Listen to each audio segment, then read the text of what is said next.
বাংলার বুকে আজ একেবারে কিন্তু একটি ঐতিহাসিক দিন। শুধুমাত্র কলকাতার রেড রোড নয়, যেখানে দক্ষিণ 24 পরগনার গঙ্গাসাগরে কপিল মুনির আশ্রমে মহাসমারোহে আন্তর্জাতিক যোগা দিবস পালিত হলো। সারা বিশ্বের সঙ্গে তাল মিলিয়ে গঙ্গাসাগরে পালিত হলো দ্বাদশ আন্তর্জাতিক যোগা দিবস।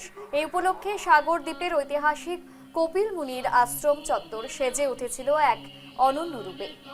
জেলার মূল অনুষ্ঠানটি আয়োজিত হয় এখানে। ছবি দেখানো হচ্ছে এদিনের এই অনুষ্ঠানে যোগ ব্যায়ামের মাধ্যমে সুস্থ জীবনের বার্তা ছড়িয়ে দিতে প্রায় 3000 মানুষ স্বতঃস্ফূর্তভাবে অংশগ্রহণ করেন।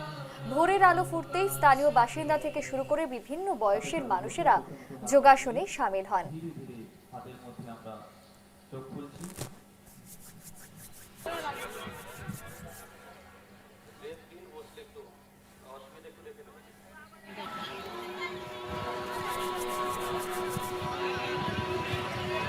আমাদের বিশ্ব যোগ দিবস পালিত হচ্ছে আজ।